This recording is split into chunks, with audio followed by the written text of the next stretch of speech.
Hello and welcome back to the Great Lakes Disc YouTube channel. I'm Brian Papa Wolf Frawley, and today I'm interviewing one of the nicest people on the disc golf scene.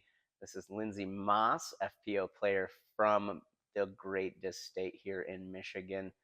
Looking forward to doing this. Remember to hit that like and subscribe button, maybe even give a little share for when you watch this video. Stay tuned to the end to learn how to win this disc from our friend Matt Curtis. It's a Discraft Raptor. So stay tuned on how to win that. So without further ado, here comes Lindsey.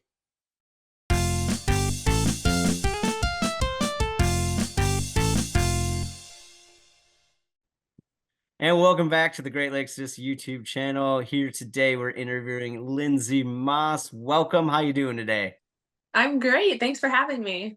Anytime. You are one of the smiliest people out in the Michigan disc golf scene. We're always happy to see you at our events at Great Lakes Disc. So how did you get involved in disc golf, Lindsey? So I had heard about disc golf growing up. My brothers played, but I really knew nothing about it. I graduated college with a degree in the insurance industry. So I thought the thing to do was to learn how to play ball golf, right? Like you always talk about clients on the course and that type of thing. Yeah. So did that. It's terrible. Love being outdoors. So I heard of disc golf, knew of disc golf, and I was looking for something competitive to do still because I played softball all throughout high school and in college. So I was looking for something competitive to kind of fuel that void that I was having. So tried disc golf. I threw thumbers only for the first 2+ years because that was the most natural for me. So um just yeah, found a course, tried it out, got hooked, and have been competing ever since. When was the last time you threw a thumber in a tournament?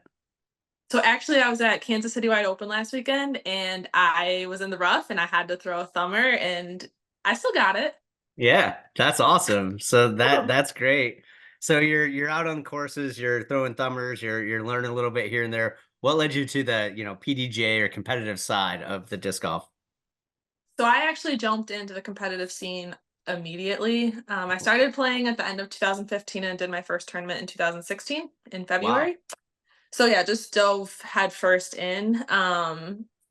Met some people on the course, and they were talking about tournaments, and I, being an athlete, wanted to fuel that competitive desire in me. So just dove right in and started competing right away. Yeah, and you've played plenty of events already. You've been worked your way up through, the AM and into pro, obviously. So what does your practice schedule look like now, or what's your routine look like when it comes to off the course practice, if you will? Yeah, that's it fluctuates. I do try and putt every single day because yes, you should putt every single day. So I do putt Yeah. every single day. I don't get many on the course practice rounds in like I did maybe a year ago. Just kind of where I'm at. I'm not really super close to any good type practice courses. So I actually have a really long driveway, so I will throw down my driveway. That And then makes there's sense. different Yeah. trees. Yeah, and then I have different trees, so I'll like pick different landing spots and I'll practice my approaches. And I do that a couple times a week, and then I usually have a tournament on the weekends and then play league. We have a doubles league on Wednesdays that I play. So it's kind of no set schedule or anything like that. If I play a tournament and I do really bad in one certain area, then that's what I focus on for the next week. That makes sense and is probably smarter than what most people think. So that's pretty cool, Lindsay. And then I follow you on social media, obviously, and we'll link your social media later in this, but there seems to be someone or something that's with you on the course a lot, and they spin a lot and they bark maybe, and they are Mhm. watching you practice putt. Who is that? That is Ace. He is obsessed with the flight of the disc. He gets so excited every time I throw. I would show him. He's sleeping right now. He just went for a big hike, but Yeah. yeah, he's the best disc golf companion. He just loves it so much. And he doesn't pick up the discs. Like he knows Yeah. not to pick them up. He just watches them. Well, it's always good to have another set of eyes, even if they're canine eyes, right? Exactly. So leading into that social media, you do a great job on social media of posting the fun and maybe sometimes the not fun sides of social media. What's easier for you from the, representing different brands, the pre-event posts, the post-event posts? Like, what do you think is the easiest part of your social media game, I guess?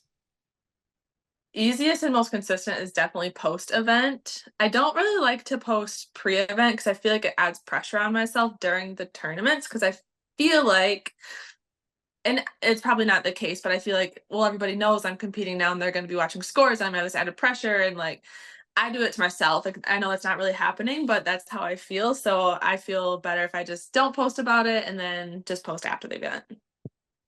That makes sense to me. So I've seen you obviously play in some pretty big FPO divisions. What's your advice to other women getting into the sport that want to play on the competitive side? What kind of things do you think they should be practicing or looking out for or getting involved with? I would say find a female that is in the competitive scene that you kind of want to mimic your game after and Yeah. get advice from them. I'm not saying that advice from men is bad, but I feel like woman to woman, it's just a little bit different. And I got some of my best tips when I was learning how to throw a backhand from Jennifer Sawyer. Attribute my backhand completely to her. Like without her, who knows what would happen. But she's able to relate to me. So I got some great tips from her. So I would say maybe find a woman that you could kind of practice with or learn from, pick up tips from, and then just do it. Just the more you compete, the more you learn, the better you are, and the more you continue to grow. Yeah, couldn't agree with you more. It's about getting yourself out there and connecting with people. I know that some of my best friends in the world are people I met on the course, so hopefully that's a good way to link up with people. You're active on social media. You do great on Facebook and Instagram. What is your favorite platform to use, though? Do you think if you could pick one? Definitely Instagram. Excellent. And what's that Instagram handle? It is Lindsey, Lindsey underscore 80935. Would 80935 be your PDGA number as well?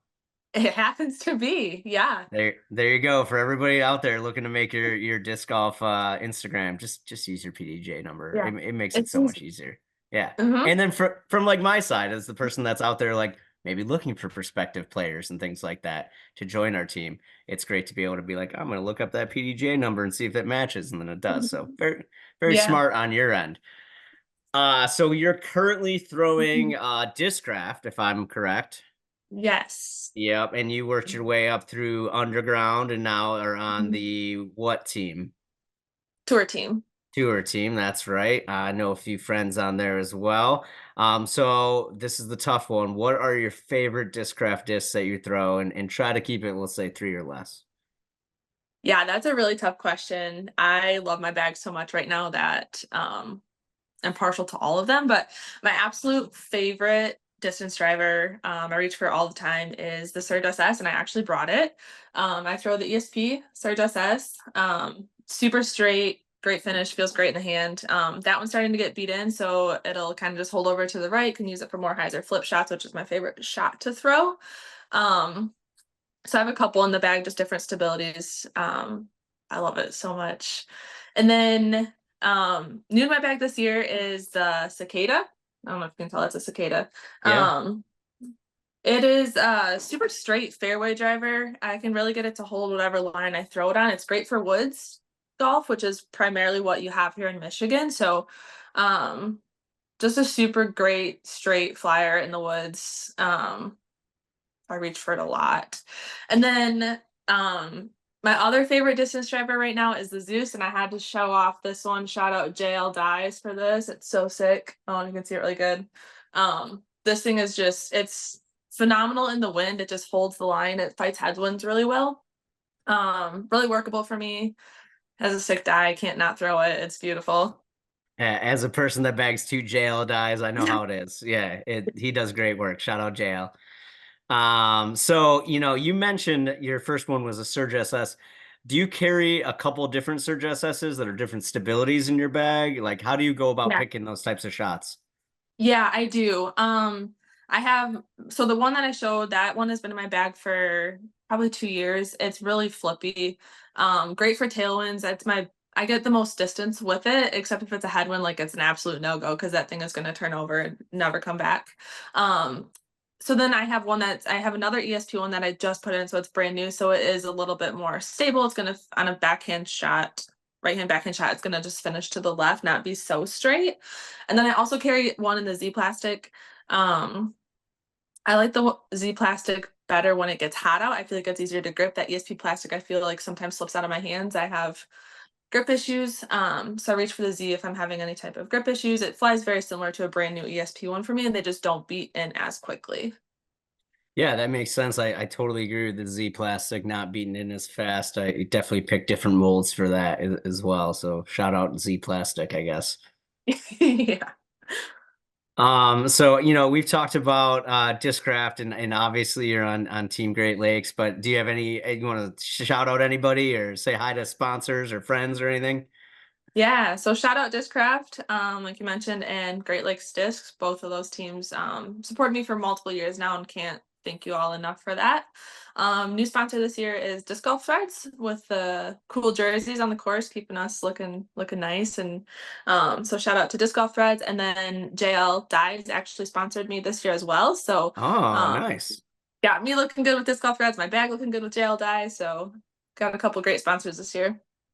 That's awesome. Well, congrats to you. We look forward to seeing you compete in the rest of 2024 and beyond, obviously. We do have a great giveaway, so I'm going to put you on the spot. I'm going to talk about the disc. While I talk about the disc, you think about how someone's going to comment and win, okay? Okay. All right, so shout out to Matt Curtis, a Team Great Lakes Disc member as well. He's got a custom stamped disc you saw in the intro. We're going to give it away here. Remember to hit that like, subscribe, share button, all those cool things. But Lindsay, how are they going to enter to win? Comment their favorite Discraft disc below. Oh, see, that's super easy. So we're going to look for some Discraft discs below. I'll give it 3 to 4 weeks after the premiere as usual, and then you'll see me comment underneath if you were the selected winner. Lindsay, you killed this interview. Thank you again for coming on. Thank you so much for having me. Until next time, keep it in the fairway.